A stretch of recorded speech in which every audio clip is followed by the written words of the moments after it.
भाई साहब इतना आसान नहीं है ट्राइबल कॉम्बैट को समझना। अब मैं आपको समझाता हूँ और बहुत सारी बातें आप लोगों से मिस भी हुई होंगी अभी तक। सबसे पहले देखो ट्राइबल कॉम्बैट, ये तो जे उसने ने खुद बोल दिया था कि इस मैच में कुछ भी हो सकता है, नो होल्ड्स बार्ड या फिर जो ऐसी नो डिस्क्वालिफिकेशन जैसी स्टिपुलेशन होती है वो चीज यहाँ पर होगी। ट्राइबल चीफ का स्टेटस यहाँ पर ऑन द लाइन होगा, यानी कि जो भी बंदा इस मैच को जीत रहा है फिर उसके पास अधिकार होगा ये कहने का कि वो ट्राइबल चीफ है। और ट्राइबल कॉम्बैट होने के लिए सिर्फ दो बंदे जो कि मैच में लड़ने वाले हैं उनकी जरूरत नहीं है कि वो यस कर रहे हैं या फिर नहीं, बल्कि जो बड़े लोग हैं, उनके जो दिग्गज हैं समॉन ट्री में जो ऊपर हैं, उनकी भी परमिशन की जरूरत है। इसलिए आपने नोटिस किया होगा रोमन रेंस ने जो उसे बोला था कि क्या तुमने परमिशन ली है, तो वो जो बातें बोली गई थी वही उसका सेंस था। और सोलो सिकोवा को अटैक करते हुए क्यों रोमन रेंस ने रोका, उसके पीछे भी ये रीजन है कि ये जो ट्राइबल कॉम्बैट है, जो ट्रेडिशन में ऐसी फाइट्स होती हैं वो रिस्पेक्ट के लिए होती है कि भाई कौन बढ़िया कौन ज्यादा बेटर है। इसलिए नहीं होती कि भाई किसी को अपनी ईगो सेटिस्फाई करनी है या फिर किसी भी और दूसरी तरीके से इसका मतलब नहीं होता। कल किसी भाई ने बड़ा मस्त कमेंट किया था, यहाँ पे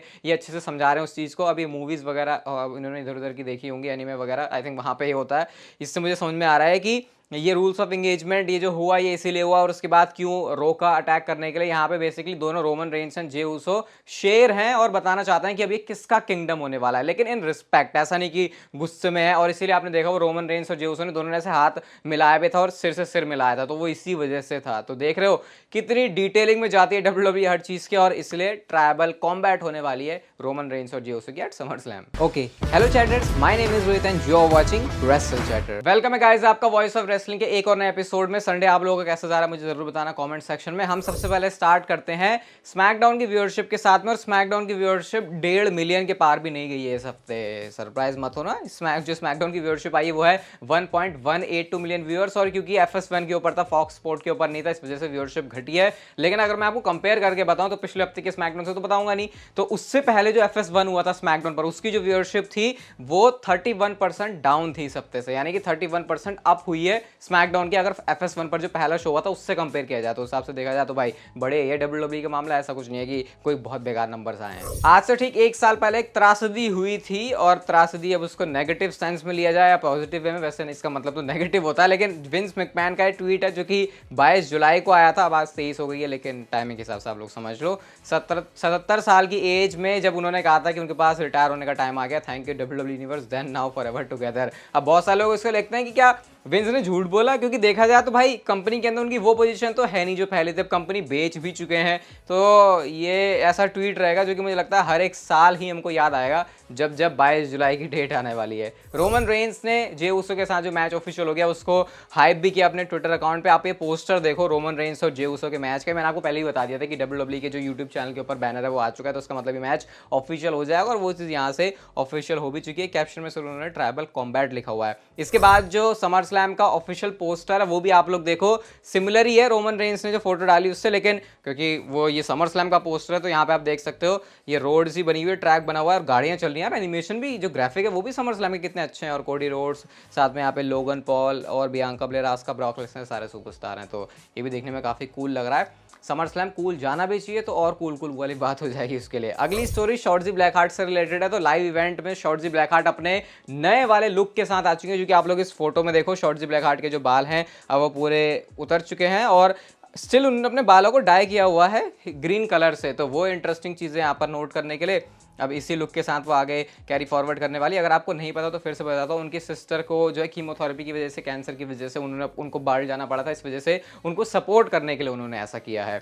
रिया रिप्ली और डोमिनिक मिस्टेरियो की लव स्टोरी कहाँ, किस तरीके से और किधर किधर जाने वाली है, ये मैं अभी आइडिया भी नहीं लगा पा रहा हूँ। अभी कल परसों मैंने आपको बताया था उन्होंने क्या बोला था डोमिनिक मिस्टेरियो के साथ उनको सबसे ज़्यादा क्या करना पसंद है। इसके बाद वो ये भी कहती हैं, अभी जो रिसेंटली बात बोली है, वो अपने चेस्ट पर टैटू बनवाना चाहती है, अपने दिल पर टैटू बनवाना चाहती है डोमिनिक मिस्टेरियो के फेस के पोर्ट्रेट का। उन्होंने कहा क्योंकि वो बंदा मेरे दिल में ही बिलोंग करता है, तो वहाँ पर मैं उसका टैटू करवाने वाली हूँ बहुत जल्दी, ऐसा रिया रिप्ली ने कहा है। मुझे भाई सही में पता है क्या लग रहा है कि ये जो स्टोरी लाइन के चक्कर में कहीं मामला है सही में वाला वो ना हो जाए, और बडी मर्फी को गुस्सा ना आ जाए और इनके बीच में पंगे ना हो जाए, क्योंकि इतना ज़्यादा क्लोज कैसे जा सकते हैं। मतलब चलो थोड़ा बहुत तो चल जाता है, लेकिन यहाँ पे थोड़ा सा मामला ज़्यादा लग रहा है, और आपको लग रहा है कि नहीं लग रहा मुझे आप बताना ज़रूर। सेथ रॉलिंस और रोमन रेंस के बारे में बात करते हैं तो भाई हर एक पॉडकास्ट, एक इंटरव्यू में जब भी सेथ रॉलिंस जा रहे हैं तो उनको एक चीज़ तो बोलनी ही बोलनी है, और वो है कि उनका रोमन रेंस के साथ अनफिनिश्ड बिजनेस है। कॉमिक कॉन के साथ इंटरव्यू में फिर से उन्होंने ये बात बोली है, और वो तो ये भी कहते हैं कि मैंने रोमन को हराया था। अगर तुम इस मैच का रिजल्ट देखो तुमको समझ में आएगा किस तरीके से मैं बात कर रहा हूँ। तो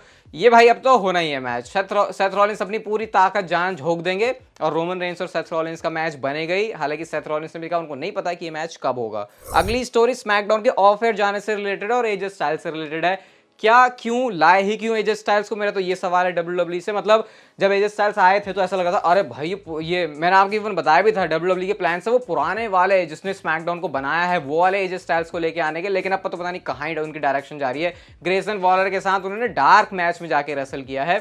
तो ये सिर्फ मेरा आउटबर्स्ट है एक तरीके से। आउटबर्स्ट भी क्या बोलूं यार, मतलब क्या ही बात करें इसके बारे में जब कुछ एजे स्टाइल्स के साथ नहीं चला। लेकिन बहुत ज़्यादा डिसअपॉइंटिंग है कि एक बहुत बढ़िया अपॉर्चुनिटी थी WWE के पास एजे स्टाइल्स को वापस लाके एकदम से मेन इवेंट सीन में रखने की, बट वो चीज़ WWE ने करी नहीं। क्या बिगी रिटायर हो सकते हैं और वो आएंगे नहीं कभी WWE टेलीविजन पे दोबारा से वापस, ऐसा क्यों कहना है मेरा। इसके बारे में विंस रूसो ने बात करी और वो ये कहते हैं कि विंस मैकमैन के टाइम में वो टाइम था जब कोई सुपरस्टार को अगर ऐसे सीरियस इंजरी भी होती थी तो उसके बाद में रिस्क लिया जाता था कि वो वापस से आ जाए। लेकिन अब क्योंकि जो WWE है वो विंस मैकमैन की तो रही नहीं, वो एंडरवेयर के पास है। तो ऐसे में अगर कोई ऐसी गलती होती है जो कि किसी सुपरस्टार की इंजरी की वजह से WWE की इमेज को नुकसान पहुंचाती है तो फिर शायद एंडरवेयर वाले जो लोग हैं वो थोड़ा अपना रिस्क फैक्टर है उसको कम करेंगे विंस मैकमैन के कंपैरिजन में। और ऐसा होने के भी काफी चांसेस हैं कि वो सुपरस्टार कभी वापस नहीं आएंगे जिनको लेकर थोड़ा सा मामला सीरियस है। और बिगी को क्योंकि नेक वाली प्रॉब्लम हुई थी तो ऐसे में ये भी हो सकता है कि बिगी को इसी तरीके से रिटायर होना पड़ जाए। एटलीस्ट WWE की मैं बात कर रहा हूँ, क्योंकि अब यहाँ पे जो मामला है वो थोड़ा सा ज्यादा स्ट्रिक्ट चलने वाला है। विंस मैकमैन फिर भी थोड़ा सा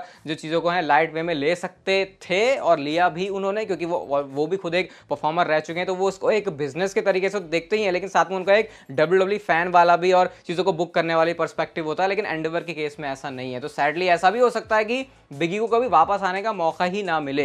ये सिर्फ विंस रूसो का कहना है और ये काफी लॉजिकल बात भी मुझे लगी, तो इसलिए मैं आपके साथ शेयर कर रहा हूं। बाकी डिसीजन तो WWE के हायर अप्स के ऊपर ही है कि वो क्या सोचते हैं बिगी के बारे में, फिर जो सुपरस्टार इस तरीके से इंजर्ड होते हैं। कल चैनल पर एक बड़ी अलग सी वीडियो आई थी, अगर आपने नहीं देखी अभी भी जाके तो उसे देख लेना, स्क्रीन पर है, मजा आ जाएगा आपको इन 5 मिनट्स के अंदर। अगली स्टोरी एले नाइट से रिलेटेड है। एले नाइट नहीं जीते स्मैकडाउन में, बहुत सारे फैंस के लिए डिसअपॉइंटिंग था और होना भी था, क्योंकि देख के ऐसा लग रहा था कि एले नाइट के पास सारा मोमेंटम है, अब उनको अच्छा बुक करना चाहिए। लेकिन एक इंटरेस्टिंग चीज नोट की गई, जब एले नाइट हार के भी जा रहे होते तो WWE का जो कैमरामैन है वो रोल कर रहा था एले नाइट की फुटेज को, इवन को डायरेक्शन भी दे रहा था वो जाने की। तो ऐसा बहुत हद तक पॉसिबल है कि WWE एक वीडियो पैकेज भी प्रिपेयर कर रही है, पूरा डॉक्यूमेंट्री से प्रिपेयर कर रही है एले नाइट के लिए, और शायद उस पॉइंट पर रिलीज होगी जब एले नाइट अपने स्टॉक में बिल्कुल हाई पर पहुंच चुके होंगे, जो कि वो ऑलरेडी है, लेकिन स्टोरी लाइन के अंदर भी वो चीज़ करना उनका बाकी है। तो ये कुछ खिचड़ी पकड़ी है एले नाइट से रिलेटेड। शेमस ने वैसे ट्वीट भी किया एले नाइट के इस चीज़ के बारे में, वो कहते हैं एलेना फुल ऑफ या बॉट्स, यानी कि जो या करके चिल्लाते हैं बस एले नाइट के उसमें,